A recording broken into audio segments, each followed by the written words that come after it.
Alors, est-ce que vous pourrez faire le résumé du résultat des 2 journées de travaux du CIC? Le Comité international de coordination pour la sauvegarde et le développement du site d'Angkor a eu 2 séances, 2 journées de travail très importantes qui ont porté à la fois sur les questions de conservation, de restauration, de recherche et également sur les questions de développement durable et de développement. Le Comité international de coordination est une institution de l'UNESCO qui est présidée par 2 coprésidents représentant la France et le Japon, et la présidence d'honneur est assurée par le vice-premier ministre du gouvernement royal du Cambodge. Ce comité regroupe tous les chercheurs et toutes les équipes qui interviennent dans le cadre de la coopération internationale avec les autorités nationales, l'autorité nationale d'Apsara. Et c'est l'occasion de présenter, d'une part, l'établissement et l'évolution du travail mené au cours des derniers 12 mois, depuis le dernier comité technique et jusqu'à aujourd'hui. C'est l'occasion aussi de voir quels sont les aménagements qui sont effectués dans le cadre de l'urbanisme et de l'amélioration des infrastructures dans la ville de Siem Reap. Alors, il est difficile de résumer en quelques minutes la qualité, la complexité de toutes les discussions techniques. Mais ce qu'il est important de retenir ici, c'est que nous avons un ensemble de monuments exceptionnels qui sont traités par des équipes hautement qualifiées avec la coopération et la participation totale des experts cambodgiens de l'Apsara. Comme nous sommes à la 20e session de ce comité international, nous arrivons déjà à des réalisations qui peuvent être présentées aussi bien à la population du Cambodge qu'à la communauté internationale. Des grands ensembles de temples d'Angkor et de structures archéologiques d'Angkor sont actuellement visibles et sur lesquelles les techniques les plus appropriées ont été effectuées pour assurer leur conservation et leur présentation.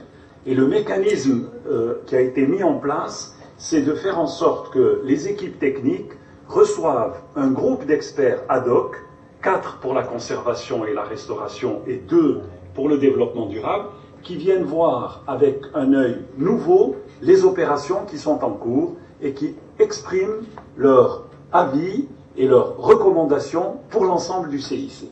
Alors aujourd'hui, on peut voir des résultats concrets et des activités qui ont été menées depuis un certain nombre d'années sur des monuments tels que le Bafouan, tels que Angkor Wat, tels que le Phnom Bakeng, tels que le Bayon.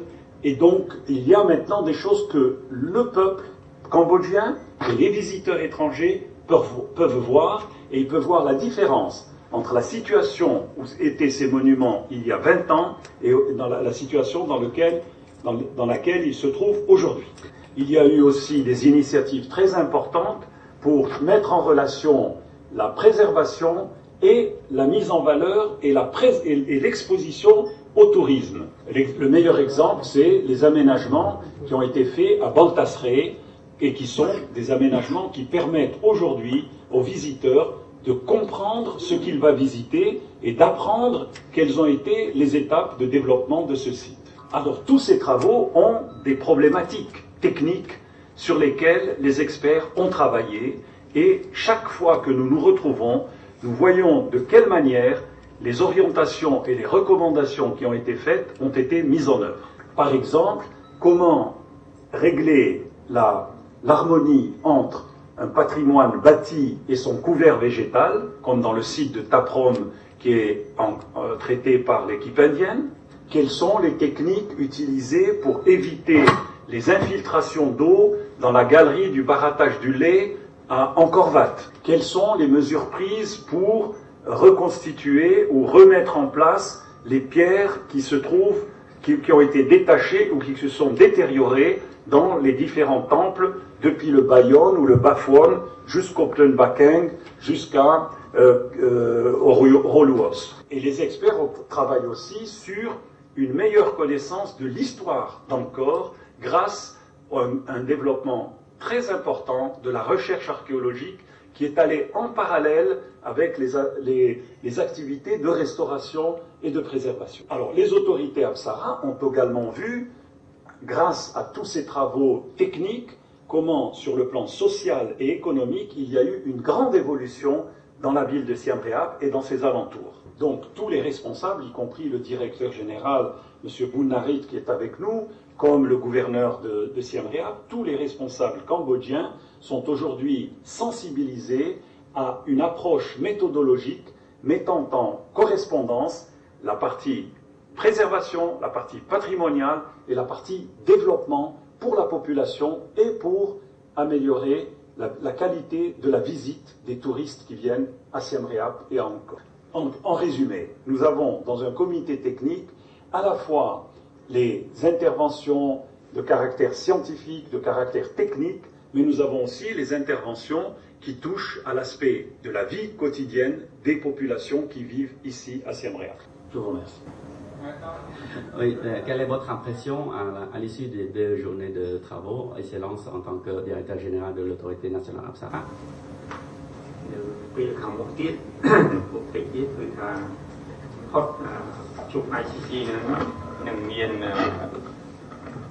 Bientôt, il y aura une cérémonie de clôture des travaux de restauration du temple de Papun qui a été mise en œuvre, des travaux qui ont été mis en œuvre depuis 15 ans. Donc, les travaux ont pris fin cette année.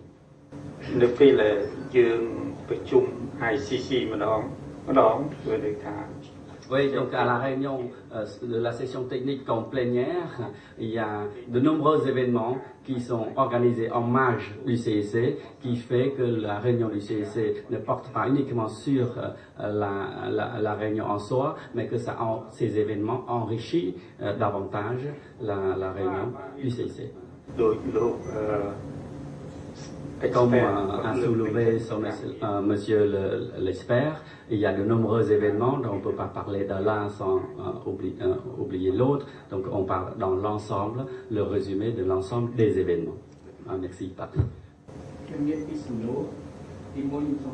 Donc j'ai 2 questions. D'abord, la première question concerne la restauration, les travaux de restauration de l'ensemble des équipes qui interviennent sur le site. Est-ce que vous ne pensez pas que ces travaux de restauration, puisqu'on les fait dans notre époque moderne, puissent avoir un impact négatif sur la trace de la culture cambodgienne, la culture khmer? Et la deuxième question, quelles ont été les mesures et les décisions prises en ce qui concerne la végétation qui abîmerait la structure des temples? La première question, tout le travail qui se fait dans le cadre d'une opération de l'UNESCO est un travail qui obéit à des chartes et à des principes qui ont été adoptés depuis de nombreuses années et qui font que le travail de restauration est un travail qui permet de sauvegarder la mémoire et de sauvegarder la mémoire à travers la conservation de la pierre. La situation dans laquelle se sont trouvés les monuments, hélas abandonnés pendant de nombreuses années à cause des conflits et de la situation politique qui a prévalu au Cambodge depuis les années 70, a fait qu'il y a eu un appel de Sa Majesté le Roi auprès de l'UNESCO pour demander une assistance technique pour la restauration et la conservation de ce patrimoine. Les équipes qui ont été invitées à travailler au Cambodge sont des équipes qui ont déjà travaillé dans des monuments très importants, en Indonésie, à Borobudur, au Japon, à Nara, en France, à Versailles, en Allemagne, sur les monuments de Berlin. Donc nous avons des experts qui ont une longue tradition, qui ont derrière eux 30 à 40 années d'expérience dans la conservation et la restauration. Et ce sont les mêmes experts qui travaillent par exemple sur les monuments de Rome ou sur la restauration de monuments qui ont été endommagés par des tremblements de terre qui interviennent ici avec les mêmes méthodologies et les mêmes technologies que celles qu'ils utilisent dans d'autres pays du monde. Alors on ne peut pas parler d'impact négatif, on peut parler d'impact positif parce que ces monuments étaient dans une phase de dégradation. Aujourd'hui, ils sont dans une phase de conservation et de restauration. Regardez comment était l'accès à Taprom, comment était la chaussée d'entrée à Taprom, regardez comment étaient les blocs dans la salle des danseuses de Taprom. Si vous voyez ce temple il y a 15 ans et vous voyez ce temple aujourd'hui, vous allez voir l'impact extrêmement positif qui a été mené grâce au travail conduit notamment par l'équipe d'experts indiens.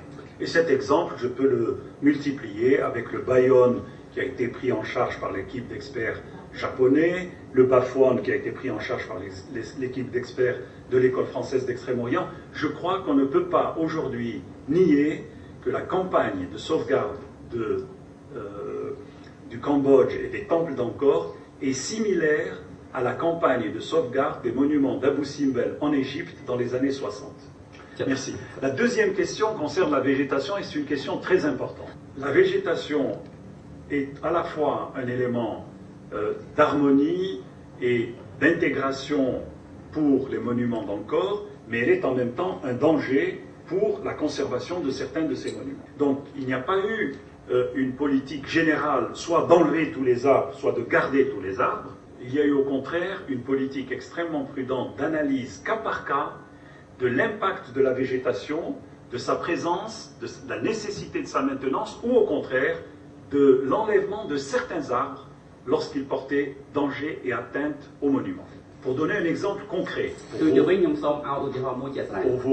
pour vos auditeurs et pour ceux qui voient cette émission, le temple de Takeo, qui a été étudié par l'équipe chinoise, aujourd'hui une des plus grandes expertes de la conservation de la pierre, a déclaré que si le temple de Takeo avait gardé sa végétation et son couvert végétal, la détérioration de la pierre ne serait pas aussi grande que ce qu'elle est aujourd'hui.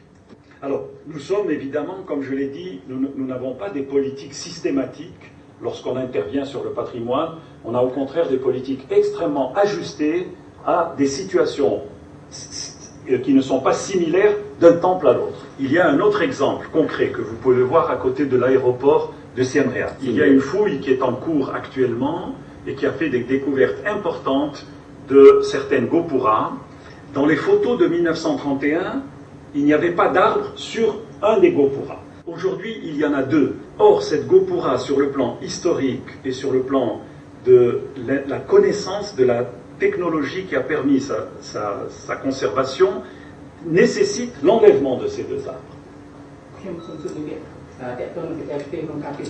La question s'adresse probablement à l'UNESCO. Est-ce que dans la politique de restauration, est-ce qu'il y a un objectif qui est inclus, c'est-à-dire d'attirer davantage de touristes? Or, si nous observons, il y a certains temples où il y a très très peu de touristes.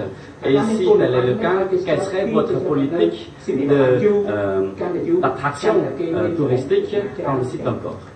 Merci de cette question, très pertinente encore. L'UNESCO ne peut pas ignorer l'existence du tourisme et de ce fait, il travaille depuis de nombreuses années sous l'angle du tourisme culturel. Il n'est pas de notre mandat d'augmenter le nombre de touristes, mais nous nous en réjouissons pour le Cambodge quand ce tourisme culturel, quand ce tourisme maîtrisé a des retombées économiques pour les populations locales. Donc ces 2 derniers jours, nous avons donc parlé beaucoup de tourisme culturel, avec une nouvelle, je dirais, avancée conceptuelle, puisque maintenant nous parlons de tourisme durable. Et ce que nous avons préconisé et étudié et discuté ces 2 derniers jours avec l'ensemble des experts, c'est effectivement la nécessaire redistribution des flux à l'intérieur du site d'Angkor, de manière à ce que et encourager la visite de tous ces temples qui sont délaissés, et nous sommes bien d'accord, c'est bien dommage, car ces temples-là participent aussi à la compréhension du site. Donc vous serez très certainement content d'apprendre que l'autorité Apsara travaille en coopération avec le soutien de l'Australie et l'UNESCO sur la préparation d'une stratégie touristique à l'intérieur pour le site d'Angkor. Quel serait l'impact, s'il y en a, le développement, la préservation et le développement, quel serait l'impact sur la population locale? S'il y en a, quelles seraient les mesures qui seraient prises? Parlant de la région d'Angkor, du site d'Angkor, il y a partout la population qui y vit. Donc nous faisons en sorte que cette population puisse vivre, continuer à vivre dans le site. La loi qui concerne la population vivant à Angkor dit que seulement les familles qui ont toujours vécu dans ce site puissent continuer à vivre dans le site et que l'immigration n'est pas acceptée. Lorsqu'il y a des gens qui ont crié haut et fort qu'ils ne sont pas permis de s'installer dans le site d'Angkor, c'est un nombre restreint et limité, puisqu'ils sont nouveaux, ce sont des nouveaux arrivants. Or, il y a toutes les familles qui vivent ici depuis longtemps et qui continuent à y vivre. Nous avons vu une présentation aujourd'hui sur l'éco-village de Rotaek. Justement, ce sont les familles vivant à Angkor et qui ont grandi, qui ont besoin d'autres espaces pour y vivre. Donc le gouvernement royal a établi cet éco-village de Rotaek pour leur permettre de vivre, de donner de la terre à la population qui ont besoin dont la famille, les membres de la famille grandissent. Je voudrais une autre dernière question, et je voudrais également la garantie de l'UNESCO en ce qui concerne le béton. J'ai constaté qu'il y a du béton qui est caché dans les travaux de restauration, caché dans la structure du temple. Est-ce que cette structure de béton va permettre de solidifier la structure du temple ou au contraire, dans le temps, va plutôt donner un impact négatif sur la structure? Oui, alors l'utilisation du béton est une utilisation exceptionnelle lorsqu'il n'y a pas les moyens d'apporter une consolidation pour des structures extrêmement lourdes. Vous avez remarqué que le béton était utilisé essentiellement dans les restaurations des années 60 et 70 et que par la suite il a été proscrit dans les interventions relatives à la restauration des monuments historiques dans le monde entier, pas seulement à Angkor. Et il y a toute une opération menée par les experts italiens à Angkor Wat qui est en train d'enlever le béton mis à l'époque, parce que c'était la technique, c'est une question d'histoire de la conservation. La technique dans les années 50-60 était de mettre du béton parce qu'on pensait que c'était le matériau qu'il fallait. Alors vous pouvez regarder dans tous les monuments où il fallait des structures de renforcement, de consolidation, de support. On a utilisé plutôt des choses visibles comme le fer dans le taprom, et on a éliminé tout ce qui était référence au béton.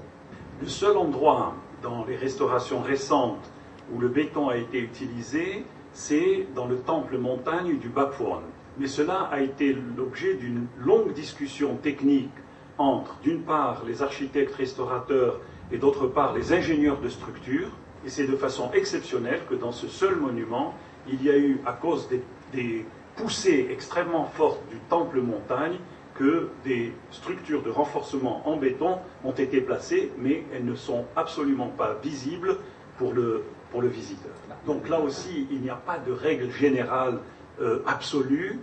Il faut laisser une flexibilité lorsqu'il s'agit de situations techniques qui exigent la présence du béton. Mais notre position, généralement, c'est d'éviter l'utilisation du béton dans les restaurations des monuments historiques. Un dernier exemple, lorsqu'on arrive vers, après la chaussée d'Angkor Wat, il y avait des balustrades qui étaient supportées par des supports en béton. On les a toutes enlevées. Et ce sont les tailleurs de pierre khmer qui ont repris les anciennes techniques pour faire les pilastres comme ils étaient faits à l'époque de la construction d'Angkor. Merci. Merci beaucoup.